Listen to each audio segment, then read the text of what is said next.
Kung di pa ako kaabot sa first subject ko. Tumabi kayo dyan! Tabi! Sorry sir, I'm late.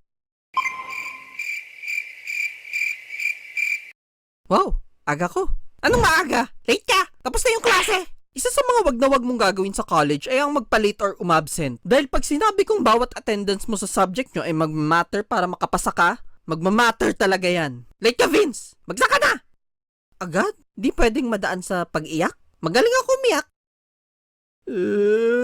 Bakit mo umiyak? Magsaka pa rin! Eh paano kung walang naipasang exam or di nagpapasa ng requirements? Pero, complete attendance. Papasa pa rin ba? Seryoso ka? Oo nga, seryoso? Common sense na lang. Kaya nga eh. Seryoso ba yan? My God, ha? Kaya di namin kayo sinasakop eh. Okay, ibang case naman kapag ganun. Kakapalan na kasi yun ng mukha. Ang ibig kong sabihin ay kung gaya mo akong masipag naman magpasa ng requirements pero hindi na ipapasa mostly ng exams, yung tipong 1 or 2 exams lang na ipapasa mo out of 5 sa buong semester, may chance, a sliver chance na maisalba ka ng perfect attendance mo. Like no absents and no lates. Weh? Talaga?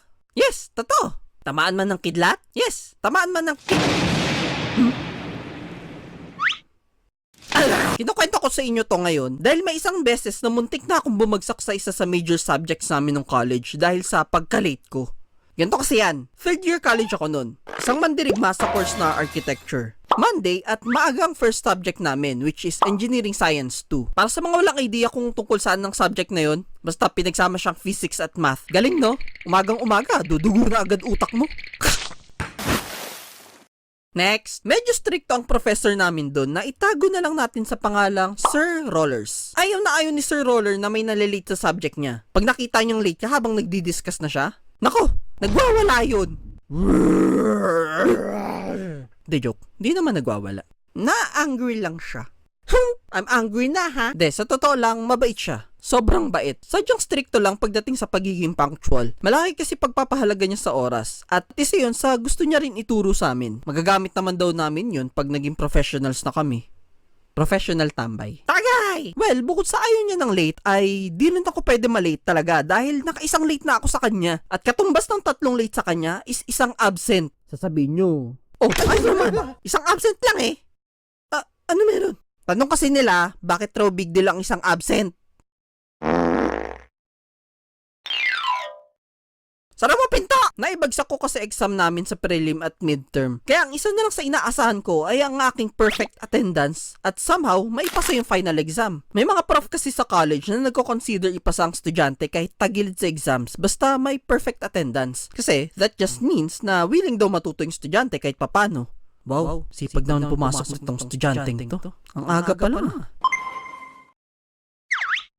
Bagsak sa exams, pero mukhang willing talaga matuto kasi wala ka absent eh. Papasa ko to. Sayang baon kung absent ako. And feeling ko, isa si Sir Rollers na nagko-consider ng perfect attendance para magpasa ng estudyante. Ha? Sino nagsabi? Paano ko nasabi?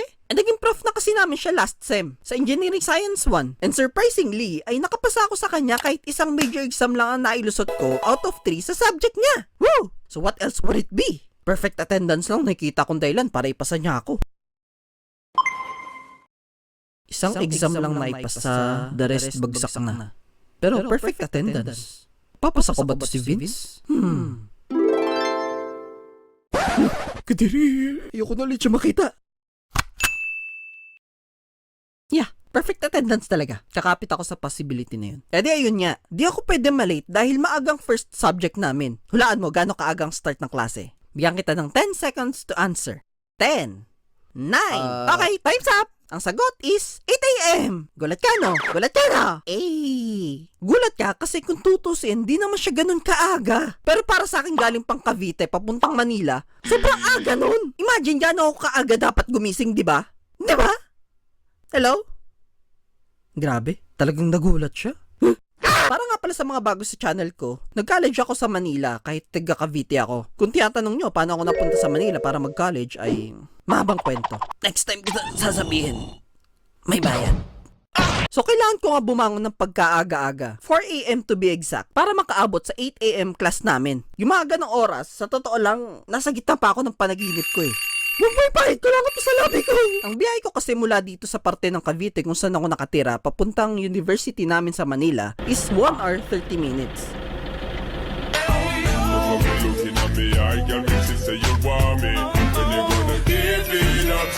Become a Shopee VIP member with your first month free.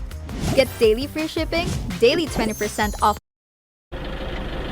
Iyon ay kung makakasakay ka agad at walang ka-traffic. Sa totoo lang, di naman komplikado bumiyahe pa Manila galing sa amin sa Cavite. Hindi komplikado, in a way na kailangan pa tumawid ng 10 dagat bago makarating doon. Parang pagluwas mo ng Cavite, ayan na agad yung Manila.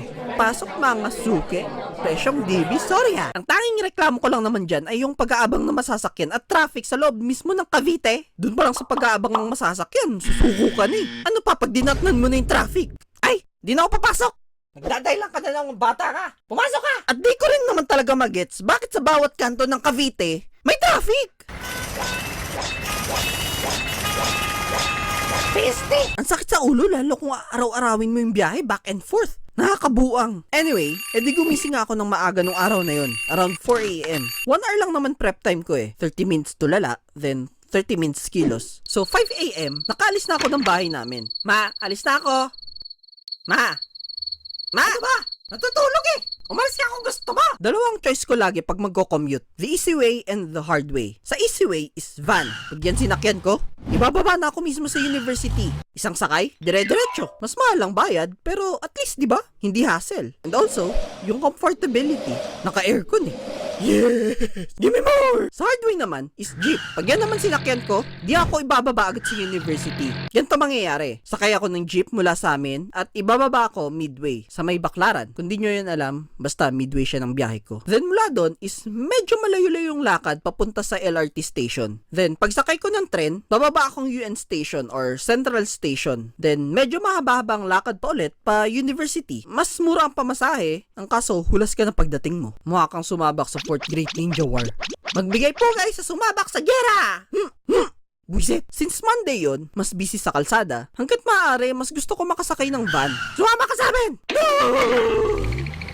Madalas kasi sa mga van sa amin is maaga talaga nagsisialis, lalo mga colorum. Specifically, around 5 a.m. Kung may mahanap ka mga van ng around 6 or 7 a.m., puro puno na. Laban! Siyempre, prefer naman kasi talaga ng karamihan ang comfort na dulot ng van, kaya wala namang nakakapagtaka dun. Kaya sa 5 a.m. na alis ko ng bahay namin, nag-expect ako na siguro 10 to 15 minutes may masasakyan na ako agad. Okay, maaga ako nakaalis ng bahay para maaga rin makasakay.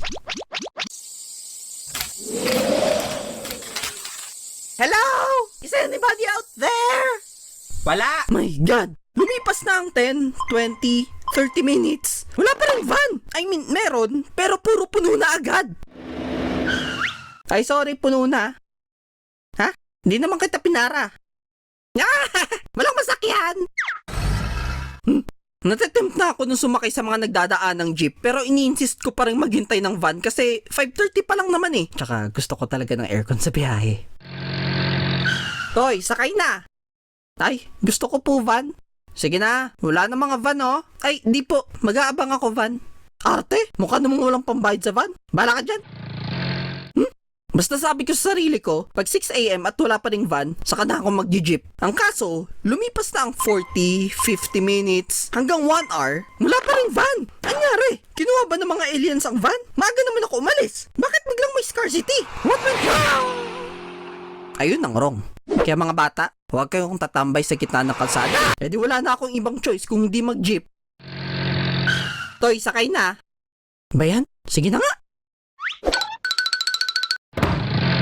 Thankfully, nakasakay ako agad. Naisip ko nun na aabot pa rin ako kahit sumakay ng jeep kasi 6 a.m. pa lang naman eh. Di pa ganun ka-traffic ng ganyang oras. Ang problema naman, Diyos ko, yung jeep ni driver, lahat ng subdivision of village, tinitigilan. Baklaran! Baklaran kayo dyan! Baklaran! Manong, wala namang nagkaabang. Maghintay lang tayo ng darating. Baklaran! Sige, maghintay ka rin. Uminit ulo ko si Manong. Oo, naiintindihan ko naghahanap buhay lang si Manong driver. Pero, wala namang mga nag-aabang eh. Gusto ko na sabihin, ano ba Manong? Umabante ka na! Walang pasayro dito! Mag-move on ka na! Nakakainis pa lalo kasi once na umabante na nga siya mula sa mahabang paghihintay ng pasahero, ay, sobrang bagal niya naman magpatakbo.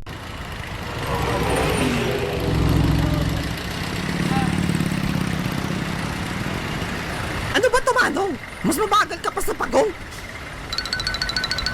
Ay na nga ba sinasabi ko? Patigil-tigil na nga. Ang bagal pa. Comboy.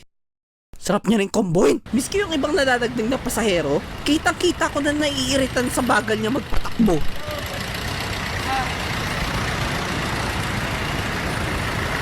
Magreklamo naman kayo. Kung pwede nga ako na mag-drive ng jeep, ako na magdadrive eh. Manong ako na nga. Tabi. At pinakamalala pa nito, dahil sa sobrang bagal niya, inabot na kami ng traffic. Kasalanan mo to, Manong! Kasalanan mo! Nung mga panahon na yon, di ko na pinagdarasal na sana makaabot ako sa klase ko. Mas pinagdarasal kong mapigilan sarili kong makasuntok ng driver. Tapos, idagdag mo pa tong mga traffic enforcer na nung mga panahon na yun ay inuuna pa padaanin yung mga pauwi ng Cavite kaysa mga papuntang Manila.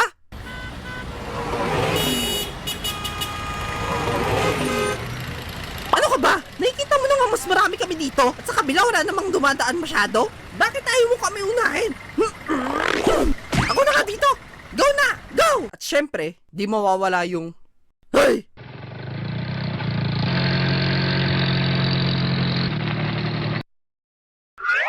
Pinupunong mo talaga ako eh, no? Kaya ayun, buong biyahe, stress na stressed ako. Inabot ng almost 1 or 15 minutes bago ako makababa sa babaan. And mind you, halfway pa lang yun ha. Halfway pa lang. Kailangan ko pang sumakay ng LRT para makarating sa university. Di ko alam paano pagkakasyahin yung natitirang 45 minutes para makaabot, Diyos ko. Kaya pagbaba ko ng Baklaran, talagang takbo agad ako papuntang station. Eh halos 1 kilometro pa naman yung nilalakad ko papunta dun. Yung usual na 15 minutes walk ko, naging 5 minutes na lang. Nung makarating na ako sa LRT station, sa bilihin ng card, ang haba naman ng pila. Gusto ko na nga sumingit dun, sa totoo lang. Pero syempre, mapay tayo. Pasalamat ko na lang rin kasi kahit mahaba yung pila, mabilis naman yung usad. Mga 15 minutes, nakabili na ako ng card. Alis na! Pagdating naman ng tren, grabe siksikan. I mean, ano bang bago? Actually, muntik pa nga ako di makasakay dahil punong-puno na talaga. Pero dahil isa akong porsigidong demonyo, talagang gumawa ako ng paraan para makapasok. Tabi! Nauutot ako! Hehe. Mga 20 minutes rin yung biyahe kasi alam nyo naman sa LRT, apakabagal ng tren. Wala kang traffic. Ang bagal naman.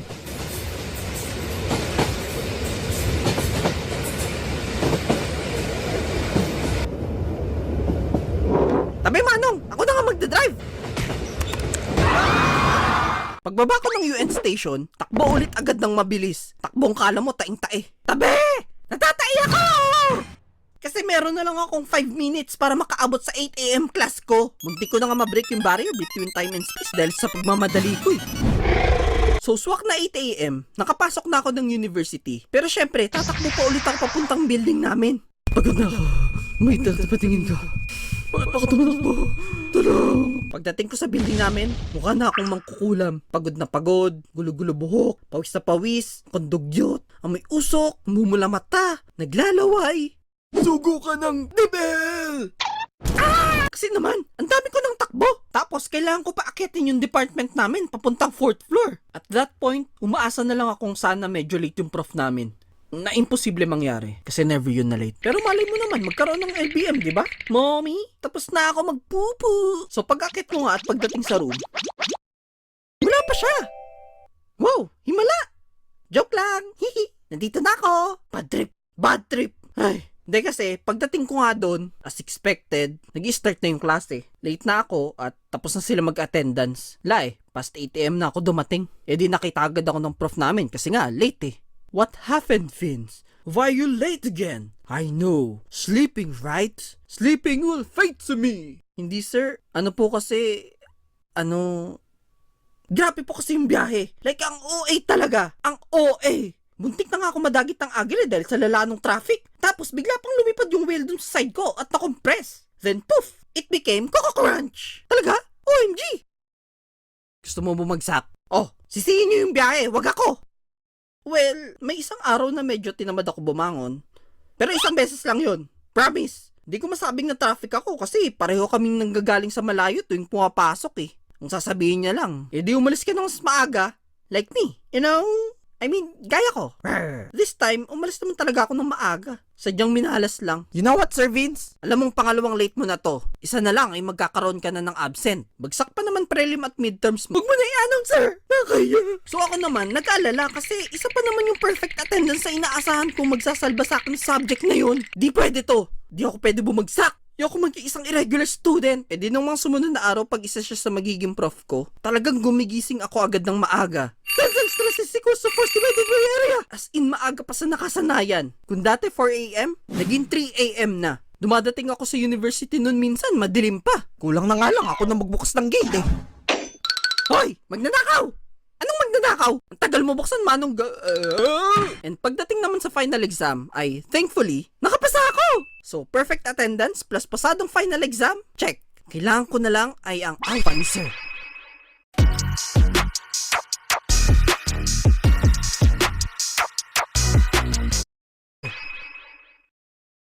Makalipas ang ilang linggo, tapos na ang pagko-complete ng grades at tapos na rin ang semester. So oras na para tignan ng final grade sa website. Bahala na sa ibang subject. Sure akong papasa sa mga yun. Kailangan ko magpasa dito. Ayoko na ito balikan.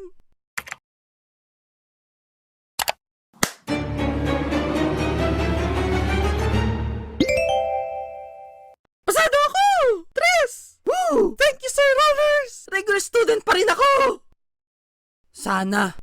Hey! Pumasa nga ako sa engineering science. Bumagsak naman ako sa iba. Sa professional practice naming subject. No! Irregular student na ako.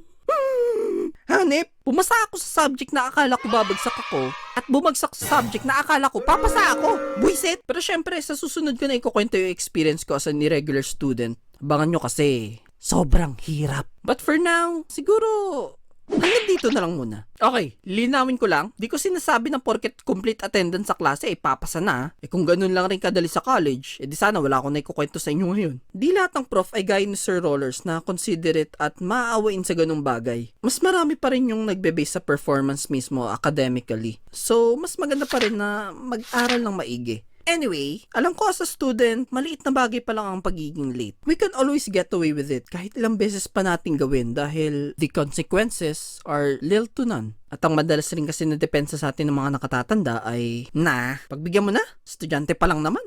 Ay bakit mukha na tong gurang? Pero ibahin nyo sa professional world. Once na umapa kayo dyan after makagraduate ng college, di na uubra ang ganyang rason. Most of the time, wala nang second chances. Kadalasan, malate lang kayo ng isang beses, malaki na mawawala sa inyo. Nasaan na ba si Vince? Late na siya! Ay nako, ayoko na. Di na ako mag-i-invest sa kumpanya nila ng 10 pesos. Dito na ako. Sir, may chance pa na mawalan ka ng trabaho.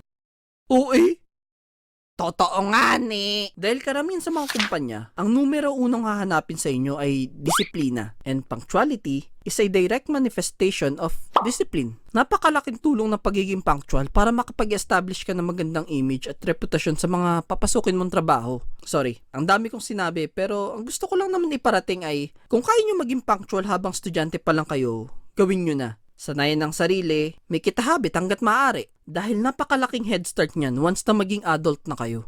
Well, sabi nga ng Google, punctuality is the first step towards success. And the second step is illegality. Anong illegality? Joke lang. Bye! Please! Bully na ako! Bully na ako! Boy pa ako! Boy pa ako! At ako'y muling nagbabalik mula sa aking matagal na pagkahimlay. Pagkahimlay? Namatay. De joke lang. Dahil ako pa madeds. Gusto pa mabuhay ng mga 5,253 years. As always, hingin na naman ako ng pasensya sa inyo dahil sadyang marami lang nagaganap sa buhay ko nitong mga nakarambuan. Like,